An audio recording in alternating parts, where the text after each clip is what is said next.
Gambar membolehkan kita merakam satu detik tertentu dalam masa dan melihat kembali detik itu selama-lamanya. Kebanyakannya pada kita menggunakan gambar untuk merakam detik penting anak-anak kita, mengambil gambar peristiwa kehidupan atau merakam gambar destinasi percutian yang indah. Tetapi ada satu lagi sisi kepada teknologi ini, iaitu yang membolehkan penyiasat mengaitkan penjenayah dengan jenayah mereka dan juga satu yang membolehkan penjenayah merakam apa yang mereka lakukan selama-lamanya. Nombor 10. Mita Valentine, berumur 43 tahun, dari Fayetteville, North Carolina, digambarkan oleh orang tersayangnya sebagai seorang wanita yang penyayang dan penyantun serta sangat berdedikasi kepada 3 orang anaknya. Mita juga merupakan seorang yang sering hadir di Deliverance Praise Church of Worship, tempat dia bekerja. Jadi, apabila dia tidak hadir ke kelas pengajian Bible, komuniti tahu bahawa ada sesuatu yang tidak kena. Mita dan 3 orang anaknya tinggal di kompleks apartmen Sycamore Park di Fayetteville, North Carolina. Pada waktu siang, dia bekerja di gereja Deliverance Praise sebagai setiausaha mereka dan sangat aktif terlibat dalam aktiviti gereja. Apabila dia tidak berada di rumah bersama keluarganya, Mita biasanya berada di gereja, membantu pastor dan menguruskan acara komuniti. Imannya sangat mendalam dan dia kerap menghadiri kelas pengajian Alkitab serta setiap khutbah sepanjang minggu. Menurut laporan, Mita tinggal bersendirian, tetapi dia pernah menjalinkan hubungan dengan seorang lelaki bernama Reginald McDowell. Reginald adalah bapa kepada salah seorang anaknya, tetapi hubungan mereka penuh dengan pergolakan dan terdapat sejarah panjang keganasan rumah tangga. Pada tahun 1999, Reginald telah menculik Mita. Beberapa laporan juga menyatakan teman lelaki Mita ketika itu turut diculik, yang menyebabkan Reginald dijatuhi hukuman penjara selama 15 tahun. Nampaknya mereka berdua pernah menjadi pasangan sebelum penculikan itu. Tetapi hubungan tersebut telah berakhir sebelum tahun 1999. Pada tahun 2011, Reginald dibebaskan dan mereka kembali bersama. Menurut Charlie Project, pasangan itu dikatakan telah berpisah pada awal Oktober 2014. Pada 28 Oktober 2014, Mita menelefon ibunya sekitar jam 10.30 malam dari kompleks apartmennya. Dan semasa panggilan itu, ibunya perasan dia bercakap secara pelik dan berteka-teki, tetapi tidak mendesak perkara itu.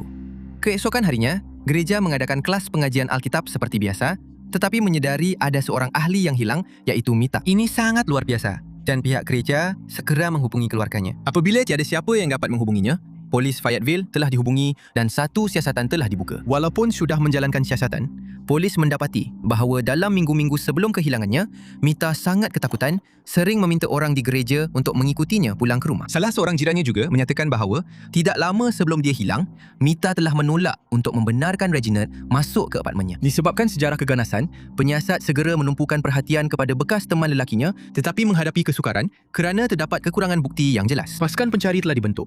Tetapi selepas berminggu-minggu, masih tiada tanda-tanda kehadirannya. Minggu bertukar menjadi bulan dan masih tiada tanda-tanda Mita. Tidak lama selepas dia hilang, bekas teman lelakinya, Reginald, melarikan diri dari negeri itu dan memutuskan hubungan dengan keluarganya di Fayetteville. Polis percaya kes ini akan menjadi kes sejuk. Itulah keadaannya sehinggalah mereka memeriksa rakaman CCTV di luar apartmen Mita. Pada 28 Oktober, sehari sebelum dia hilang, dia dapat dilihat berlari masuk ke bangunan apartmennya sekitar jam 5.30 petang. Apabila rakaman itu diteruskan, Reginald, bekas teman lelakinya, dapat dilihat mengejarnya masuk ke dalam. Pada Mac 2018, pertuduhan terhadap Reginald akhirnya difailkan, menamatkan siasatan selama 4 tahun. Malangnya, Reginald McDowell masih bebas dengan negeri Carolina Utara bertekad untuk membantu mencarinya dan membawa kesnya ke hadapan hakim. Reginald dipercayai berada di New York dan akan diekstradisi sebaik sahaja ditemui. Sesiapa yang mempunyai maklumat diminta untuk menghubungi Jabatan Polis Fayetteville di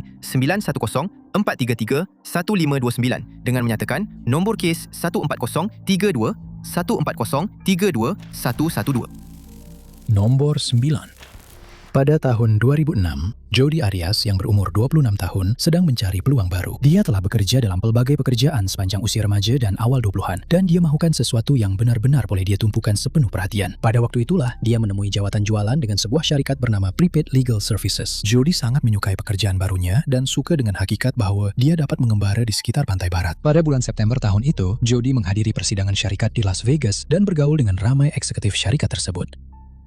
Di persidangan inilah juga dia bertemu dengan Travis Alexander, seorang lagi juru jual untuk syarikat itu. Mereka berdua terus serasi, dan hubungan yang terjalin sangat kuat serta-merta. Mereka berdua menghabiskan hujung minggu bersama dan bersetuju untuk terus berjumpa selepas itu. Walaupun Jody tinggal di California dan Travis di Arizona, hubungan mereka tetap kukuh dengan Jody malah memeluk agama gereja orang suci zaman akhir demi Travis. Pada musim panas, tahun 2007, selepas hanya beberapa bulan bersama, Travis memutuskan hubungan dengan Jody. Hubungan mereka sangat mendalam dalam masa yang singkat dan Travis tidak pasti kemana arah hubungan itu.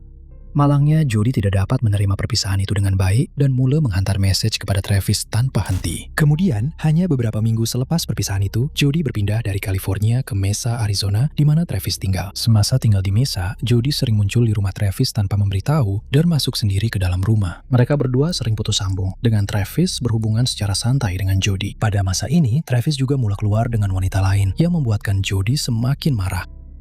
Kawan-kawannya malah mendakwa bahwa tayar keretanya telah dipotong oleh Jody sebagai tindakan balas dendam. Menjelang Jun 2008, nampaknya mereka berdua sudah membawa haluan masing-masing, tetapi rekod telepon kemudiannya menunjukkan bahwa mereka masih terus berhubungan secara santai. Pada bulan itu, Travis dijadwalkan menghadiri percutian syarikat di Cancun, Meksiko, tetapi dia tidak muncul dan tiada siapa yang dapat menghubunginya. Sebaik sahaja hujung minggu berakhir, rekan-rekan Travis memutuskan untuk melawat rumahnya kerana kebimbangan mula timbul. Apabila mereka tiba di rumahnya pada 9 Jun, mereka disambut dengan satu tempat kejadian jenayah yang mengerikan. Travis ditemui di bilik mandi utama dengan mengalami banyak luka tikaman. Apabila polis tiba, mereka mendapati Travis telah meninggal dunia selama beberapa hari dan seseorang telah meragut nyawanya. Kecurigaan awal tertumpu kepada Jody, bekas teman wanita yang kecewa. Tetapi dia memberikan alibi dan mendakwa dia berada di California bersama keluarganya. Penyiasat anggap mempercayainya. Namun, semuanya berubah apabila mereka menemui sebuah kamera digital dari tempat kejadian yang telah diletakkan di dalam mesin basuh. Walaupun terdapat kerusakan akibat air, pasukan forensik digital berjaya memulihkan gambar-gambar tersebut. Dan gambar-gambar itu menceritakan kisah yang sangat memberatkan. Dalam gambar-gambar itu, Jody dan Travis dapat dilihat melakukan aktiviti dewasa dan terdapat lebih banyak gambar mereka berdua dalam keadaan bogel. Mereka juga menemui gambar terakhir Travis yang pernah diambil dan semasa mereka menatal, mereka terjumpa satu lagi gambar dia yang berlumuran darah. Ini bersama dengan bukti forensik lain sudah cukup untuk polis menangkap dan mendakwa Jody kerana mengambil nyawa bekas teman lelakinya. Selepas perbicaraan yang panjang, Jody dijatuhkan hukuman penjara seumur hidup tanpa kemungkinan parol. Kesnya menyebabkan negara menjadi kecoh kerana rupa parasnya yang cantik, tetapi publicity ini telah mengalihkan perhatian daripada keseriusan kes tersebut. Travis Alexander mesti diingati dalam semua ini dan bukannya membiarkan tajuk-tajuk sensasi menguasai kes ini. Nombor 8, Brittany Gargal yang berumur 18 tahun dari Saskatchewan, Kanada, digambarkan sebagai seorang wanita muda yang ceria dan penyayang yang baru mula mencari tempatnya dalam kehidupan. Brittany baru sahaja tamat sekolah dan sedang menuju ke pengembaraan besar seterusnya. Malangnya, pada bulan Mac 2015, hidupnya berakhir secara tiba-tiba dan gambar di Facebook yang diambilnya tidak lama sebelum kematiannya menjadi bukti utama dalam kesnya. Pada 23 Mac 2015, Brittany yang berumur 18 tahun dan rakannya Cheyenne Antoine yang juga berumur 18 tahun memutuskan untuk pergi ke Saskatoon untuk berseronok pada waktu malam. Mereka berdua sangat rapat dan telah berkawan sejak tingkatan 9. Kedua-dua gadis itu pernah melalui sistem penjagaan anak angkat di Kanada dan telah menjadi sangat rapat kerana pengalaman zaman kanak-kanak mereka. Beberapa ketika selepas tengah malam, mereka berdua keluar dari rumah bersedia untuk berseronok di bar pada waktu malam. Tetapi sebelum mereka pergi, mereka sempat mengambil gambar bersama. Di sebelah kiri ialah Cheyenne dan di sebelah kanan Brittany. Gambar itu nampak biasa sahaja, menunjukkan dua sahabat baik dalam detik bahagia. Tetapi beberapa bulan kemudian, ia menjadi bukti penting. Pada pukul 6 pagi, 24, Match Polis Saskatoon menerima panggilan tentang penemuan di sebuah jalan terpencil berhampiran tapak pelupusan sampah selepas seorang pejalan kaki ternampak sesuatu di dalam semak. Apabila pegawai tiba, mereka menemui mayat Brittany. Pegawai mendapati kasutnya tiada dan terdapat kesan jerutan gelap di lehernya. Penemuan ini mengejutkan seluruh Saskatoon, terutamanya bagi Cheyenne, sahabat baiknya. Dia menulis di Facebook tidak lama selepas itu untuk memperingati sahabatnya. Menulis betapa dia sangat merinduinya. Apabila disoal oleh polis, Cheyenne mendakwa bahawa pada suatu ketika pada malam itu, Brittany telah keluar dari bar bersama seorang lelaki yang tidak dikenali berumur dalam lingkungan 30-an. Pakcik Cheyenne mengesahkan kenyataan ini kepada polis, menyatakan bahawa anak saudaranya telah pulang ke rumah sekitar jam 4 pagi. Penyiasat mula mencari lelaki yang tidak dikenali ini, tetapi dalam masa yang sama, mereka secara senyap-senyap sedang menyiasat dari sudut lain. Apa yang mereka tidak beritahu kepada Cheyenne ialah mereka telah menemui tali pinggang hitam yang dikepang di tempat kejadian. Apabila pegawai memeriksa laman media sosialnya, mereka menemui gambar dari malam sebelumnya di mana Cheyenne memakai tali pinggang yang sama. Dia terus menegaskan dirinya tidak bersalah. Tetapi ceritanya mula goyah. Bapa saudaranya kemudian menarik balik dakwaannya bahawa dia melihatnya pada pukul 4 pagi. Dan rakaman CCTV baharu membuktikan bahawa Brittany tidak keluar bersama seorang lelaki. Bukti penentu dalam kes ini adalah apabila keputusan DNA dari tali pinggang itu diterima. Satu set DNA adalah milik Brittany dan satu lagi milik Cheyenne. Pada bulan Mac 2015, Cheyenne telah ditangkap dan didakwa secara rasmi kerana mengambil nyawa rakannya. Apabila dihadapkan dengan bukti tersebut, Cheyenne menangis terisak-isak dan mengaku perbuatannya. Dia memberitahu pegawai bahawa mereka berdua telah bertengkar dalam keadaan mabuk. Dia kemudian mendakwa dia tidak sedarkan diri dan apabila dia sedar, dia mendapati Brittany terbaring kaku di atas tanah. Pada Januari 2018, Cheyenne Gargle menghadapi Mahkamah Mahkota Saskatchewan di mana dia didapati bersalah atas pertuduhan lebih ringan iaitu pembunuhan tanpa niat. Pihak pendakwa raya menghadapi kesukaran untuk membuktikan niat jenayah dan terpaksa meneruskan pertuduhan yang lebih ringan. Pada 15 Januari, Cheyenne dijatuhkan hukuman penjara selama 7 tahun sahaja. Keluarga Brittany segera membalas dan secara terbuka meluahkan kekecewaan mereka. Keluarga Brittany memberitahu media, petikannya, sejak hari Brittany dilahirkan sehingga dia diragut daripada kami secara tragis, semangatnya adalah cahaya yang bersinar dalam keluarga kami. Kebanyakan hari, kami tidak dapat berhenti memikirkan tentang dia dan apa yang berlaku pada malam itu. Dia sangat dirindui dan disayangi oleh seluruh keluarga dan rakan-rakannya.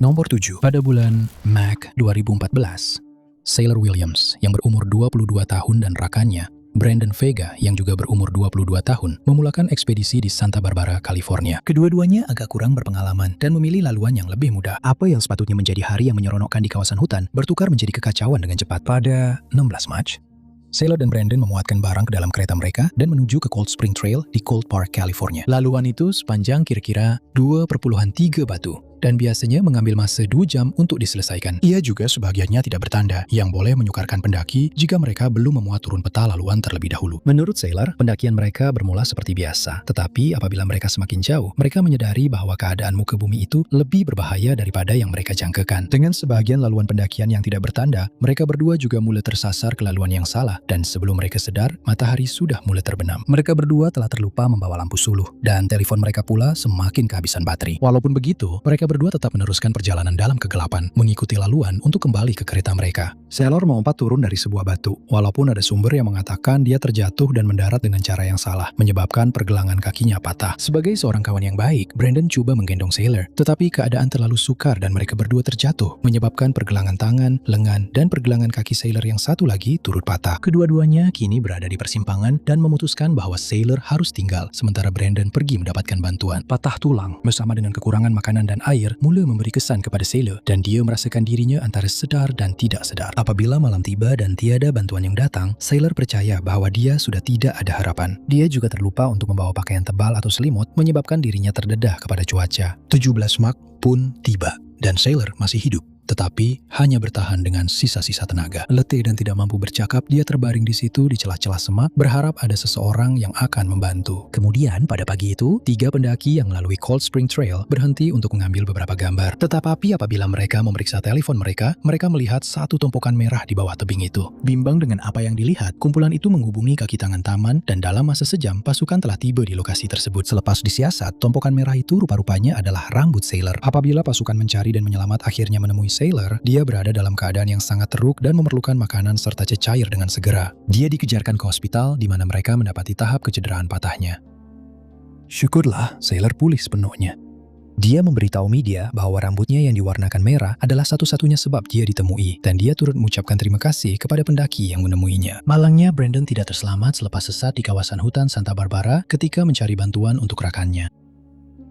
Keluarga Brandon malah menangguhkan majelis pengebumiannya sehingga Sailor cukup sihat untuk hadir. Keluarganya mahu dia dikenang sebagai seorang pemuda yang baik hati dan berani, yang hayatnya berakhir terlalu awal. Dia meninggal dunia ketika coba menyelamatkan rakannya. Satu penghormatan yang Sailor tidak ambil mudah. Nombor 6.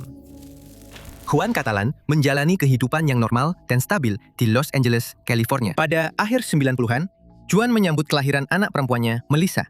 Dan sejak saat dia dilahirkan, dia menjadi tumpuan utama Juan.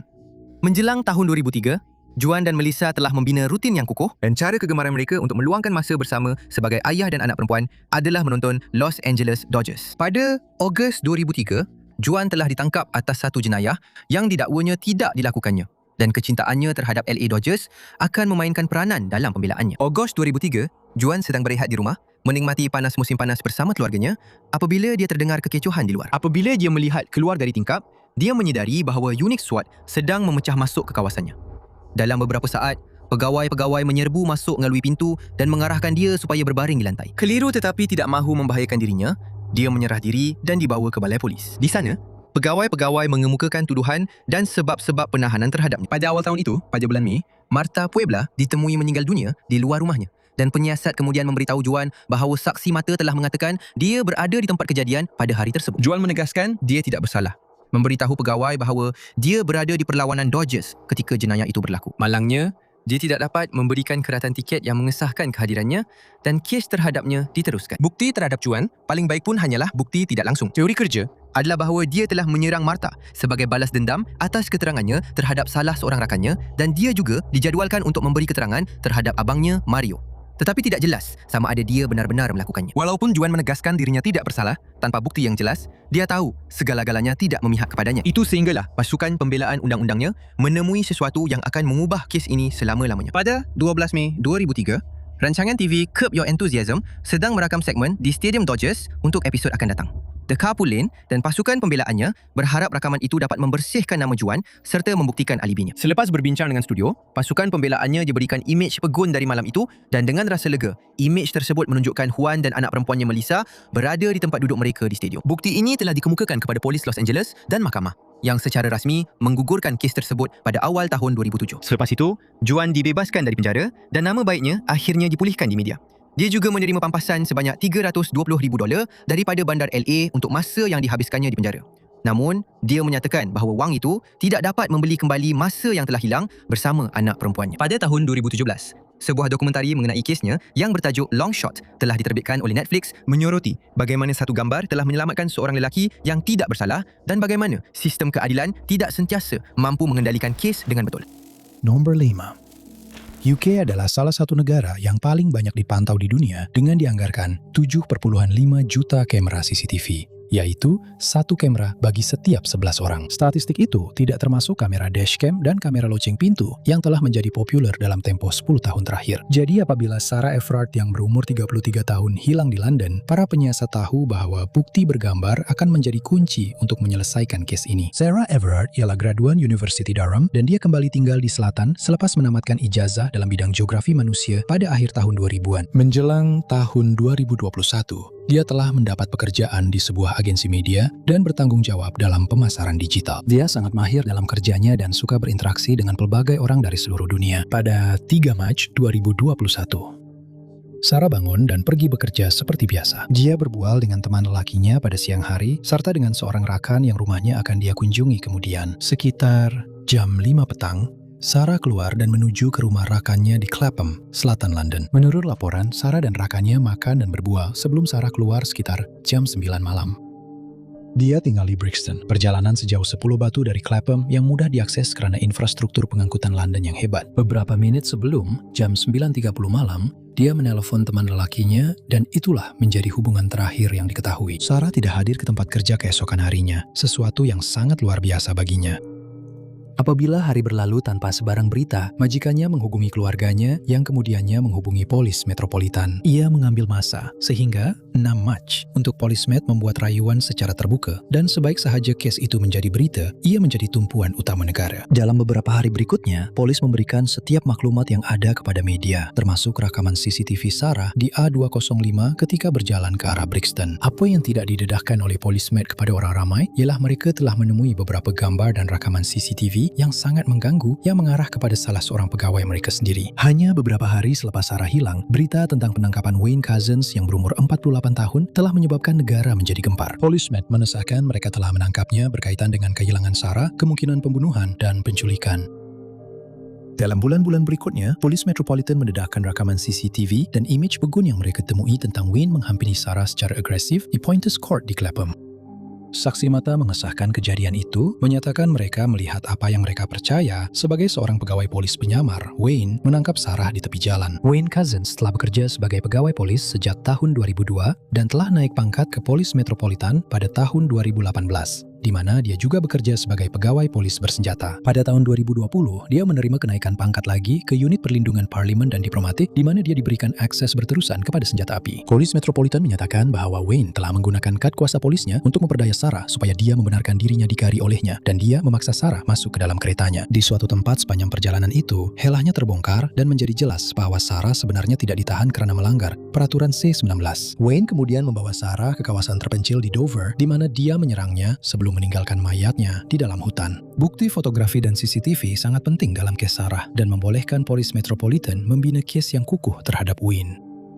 Pada September 2021, Wayne Couzens didapati bersalah karena meragut nyawa Sarah. Mahkamah mendengar bagaimana dia telah merancang untuk mencari dan menyerang seorang wanita muda yang rentan pada hari itu. Ia juga didapati bahwa terdapat beberapa aduan yang telah direkodkan terhadapnya semasa beliau bertugas sebagai pegawai. Namun begitu, aduan-aduan ini sama ada tidak ditemui atau dipandang remeh. Disebabkan jabatannya sebagai pegawai polis, satu pekerjaan yang sepatutnya melindungi orang ramai, hakim menjatuhkan hukuman penjara seumur hidup tanpa peluang dibebaskan. Bermaksud, dia tidak akan melihat cahaya matahari lagi sepanjang hidupnya. Keluarga Sarah mahu dia dikenang karena semangatnya yang penyayang dan baik hati. Mereka juga berharap pemergiannya dapat membantu UK menggubah lebih banyak undang-undang untuk melindungi wanita dan gadis. Nombor 4, Russell Williams pernah menjadi salah seorang anggota tentera Kanada yang paling banyak menerima pingat dan memegang pangkat tinggi dalam angkatan tentera. Kerjanya membawanya ke seluruh dunia dan dia juga pernah diberi kepercayaan untuk menerbangkan tetamu kehormat dalam dan luar negara. Pada akhir tahun 2000-an, kerjaya Russell terhenti apabila satu siasatan jenayah besar dibuka. Dilahirkan di England, Russell berhijrah ke Kanada bersama keluarganya ketika dia masih kecil dan oleh itu, dia membesar sebagai warga negara Kanada. Dia sudah biasa dengan angkatan tentera sejak kecil kerana bapa tirinya adalah seorang anggota tentera yang sedang berkhidmat membawa keluarganya ke seluruh dunia ke pelbagai pangkalan. Menjelang tahun 1987, dia telah menjadi seorang pemuda dan baru sahaja tamat pengajian dari universiti. Setahun selepas tamat pengajiannya, dia menyertai Angkatan Tentera Kanada dan hanya 3 tahun dalam perkhidmatannya, dia memperoleh lesen penerbangan. Malah, dia seorang juruterbang yang sangat berbakat sehingga dia diberi tanggungjawab untuk melatih rekrut-rekrut baru. Dia naik pangkat dengan mudah. Dan menjelang pertengahan tahun 1990-an, dia telah menerbangkan diplomat dan orang kenamaan ke seluruh dunia. Pada tahun 1999, dia dinaikkan pangkat menjadi kolonel dan menjadi salah seorang anggota berpangkat tertinggi dalam pasukan itu. Penyeliannya telah mencatatkan kecerdasan dan kebolehannya menyesuaikan diri dalam surat-surat cadangan dan dia kelihatan menjalani kehidupan yang sempurna dalam pasukan itu. Menjelang tahun 2010, Russell dan isterinya Mary tinggal berhampiran pangkalan udara Trenton di Trenton, Ontario. Dan nampaknya dalam beberapa tahun lagi, Russell akan bersara daripada pasukan serta sebagai seorang pegawai yang banyak menerima pingat. Namun, semuanya berubah pada Februari 2010 apabila dia dibawa masuk untuk disoal siasat oleh polis Ontario. Awal bulan itu, Jessica Lloyd yang berumur 27 tahun telah hilang dari rumahnya di Belleville, Ontario dalam keadaan yang pelik. Di luar rumahnya, penyiasat menemui kesan tayar daripada sebuah Nissan Pathfinder di atas salji. Secara kebetulan, seorang pegawai telah melewati kereta Russell dan menyedari kesan tayarnya kelihatan seperti yang ditemui di luar rumah Jessica. Apabila mula-mula dibawa untuk disoal siasat, dia menafikan segala-galanya.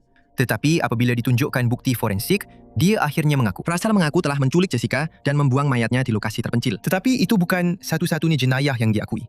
Bukan itu sahaja, dia memberitahu pegawai bahawa dia telah mengambil gambar di semua tempat kejadian jenayahnya. Dan sepanjang 10 jam berikutnya, dia menceritakan secara terperinci tentang jenayah-jenayahnya termasuk pembunuhan yang belum diselesaikan ke atas Korporal Mary France Como yang telah ditemui di rumahnya pada November 2009. Dia juga mengaku telah memecah masuk ke rumah 82 wanita untuk mencuri pakaian dalam mereka. Dia mengambil gambar bagi semua jenayah ini termasuk pembunuhan supaya dia boleh merasainya semula bila-bila dia mahu. Seiring berlalunya bulan, Russell mencatat bahawa keinginannya menjadi semakin kuat dan serangannya semakin meningkat. Dia juga mengaku menggunakan pangkat dan kepintarannya untuk mendapatkan log penerbangan Mary bagi mengetahui bila dia akan berada di rumah seorang diri. Penyiasat berjaya mendapatkan semula ribuan gambar yang diambil oleh Russell di tempat kejadian, sekali lagi mengukuhkan kesalahannya. Pada Oktober 2010, Russell Williams dijatuhkan hukuman penjara seumur hidup dengan minimum 25 tahun sebelum dia boleh dipertimbangkan untuk paroh. Hasil daripada perbicaraannya, Russell telah dilucutkan gelarannya dan dipecat daripada Angkatan Tentera Kanada.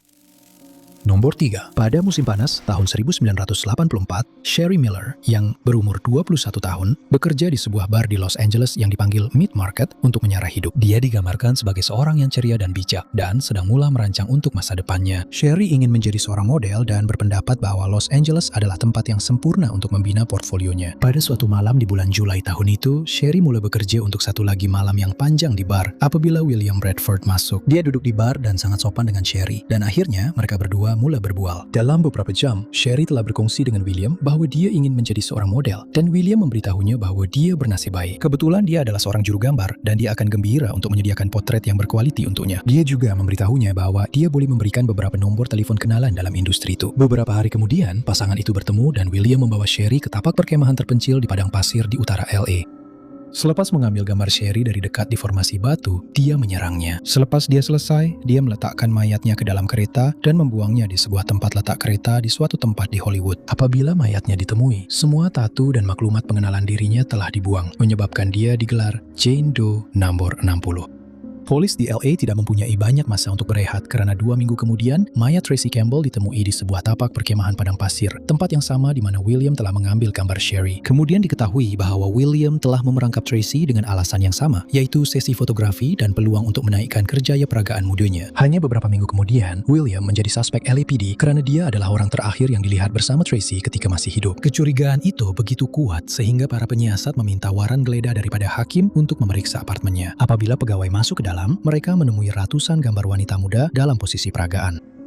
Salah satu gambar itu sangat mirip dengan Jane Doe nomor 60 yang ditemui pada bulan Julai dan William telah ditangkap. Penyiasat kemudiannya mengesahkan bahwa beberapa gambar itu memang memaparkan Sherry Miller. Mereka juga bimbang tentang keselamatan sekurang-kurangnya 50 wanita yang pernah diambil gambarnya pada tahun 1970-an dan 1980-an. Proceeding terhadapnya sangat pelik karena dia memilih untuk menjadi peguam bela sendiri dan sering mengambil serta memecat peguam. Akhirnya, William mengaku bersalah apabila dia memberitahu mahkamah, "Fikirkan berapa ramai yang kamu sendiri tidak tahu. Kamu memang betul, itu saja." Selepas perbicaraan yang panjang akibat tingkah laku Williams, dia didapati bersalah dalam kedua-dua kes dan dijatuhkan hukuman mati. Dia dihantar ke San Quentin dan meninggal dunia pada usia 61 tahun pada tahun 2008. Pada tahun 2006, LAPD melancarkan rayuan untuk mengenal pasti wanita-wanita dalam gambar Williams. Dan dalam beberapa minggu saja, mereka telah mengenal pasti 31 daripada mereka. Adalah dipercayai bahwa William bersalah kerana meragut beberapa nyawa lagi. Dan kami berharap sistem keadilan dapat memberikan kelegaan kepada keluarga-keluarga ini. Nombor 2. Selama 22 tahun, keluarga William Moult yang berumur 40 tahun tertanya-tanya apa yang telah terjadi kepadanya. Dilahirkan dan dibesarkan di Lantana, Florida, William telah menjalani kehidupan yang tenang dan damai, bekerja sebagai penasihat gadai janji. Pada malam 7 November 1997, William pergi ke sebuah bar hiburan dewasa untuk berehat dan melepaskan tekanan selepas hari yang penuh stres di tempat kerja. Pada sekitar jam 9.30 malam, dia menelefon teman wanitanya dari bar itu untuk memberitahu bahawa dia akan pulang tidak lama lagi. Tetapi teman wanitanya tidak pernah mendengar kunci pintu dibuka. Apabila dia tidak muncul di tempat kerja keesokan harinya, teman wanitanya dan keluarganya melaporkan kehilangannya kepada pejabat syarif daerah Palm Beach. Siasatan itu terus menemui jalan buntu. Saksi-saksi di bar pada malam itu mengesahkan bahawa walaupun William minum beberapa gelas, dia tidak mabuk dan kelihatan ceria. Keluarganya mengesahkan bahawa dia tidak mempunyai musuh yang diketahui dan tidak menghadapi sebarang masalah kewangan atau hubungan. Ia seolah-olah dia telah lenyap dari muka bumi dan para penyiasat bimbang mereka tidak akan dapat menutup kes itu. Selama 22 tahun berikutnya, kes itu kekal tidak terungkai. Sehinggalah seorang juru ukur hartanah sedang melihat rumah-rumah di Google Earth di kejiranan Grand Isles di Wellington, Florida, 19 batu dari Lantana. Semasa melihat hartanah-hartanah itu, juru ukur tersebut perasan satu objek putih di dalam kolam yang memisahkan rumah-rumah itu. Pada mulanya, sukar untuk mengenal pasti apa benda itu.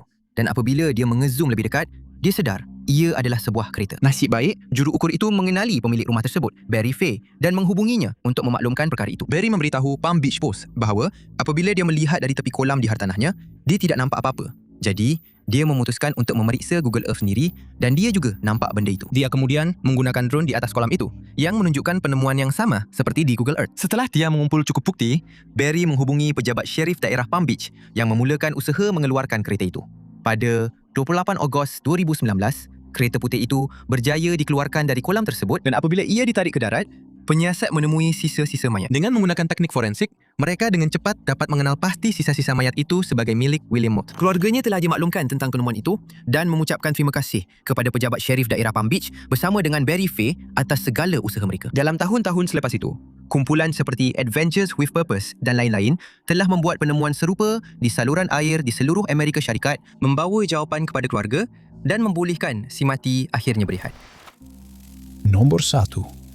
Google Maps membolehkan sesiapa sahaja di seluruh dunia mencari mana-mana alamat yang kita mahu dan melihatnya merentasi pelbagai tempoh masa. Sesetengah daripada kita mencari rumah zaman kanak-kanak kita untuk melihat bagaimana ia telah berubah sepanjang tahun. Yang lain melihat sekolah, penjagaan lama dan malah menggunakannya untuk mencari tempat baru untuk dikunjungi. Pada tahun 2010, penyiasat di Carolina Selatan menggunakan teknologi ini untuk membantu mereka mengenal pasti suspek yang berpotensi. Pada 30 Julai 2010, Edgar Lopez dan Pablo Gutierrez Guzman ditemui di sebuah kawasan di Richland, Carolina Selatan telah meninggal dunia akibat senjata api. Pemergian mereka mengejutkan komuniti setempat dan semua orang tertanya-tanya siapa yang sanggup melakukan perkara sebegitu. Kedua-dua lelaki itu tidak mempunyai musuh yang diketahui dan sangat disayangi oleh rakan-rakan serta keluarga mereka. Semasa siasatan awal, saksi mata yang berada berhampiran kawasan tersebut berjaya memberikan gambaran yang kemudian dijadikan lakaran komposit oleh Jabatan Syarif Daerah Richland. Walaupun usaha yang telah mereka curahkan dalam kes itu, ia tetap menjadi kes yang buntu. Sehinggalah satu nama sampai kepada pengetahuan mereka, Leslie Todd Parvin. Saksi-saksi mengingat melihat Leslie di dalam dan sekitar kawasan itu pada hari tersebut, dan ada juga yang melihat van mini Kia hijau miliknya beredar pantas dari tempat kejadian. Penyiasat telah mensyaki Leslie, tetapi tanpa bukti, mereka tidak dapat bertindak.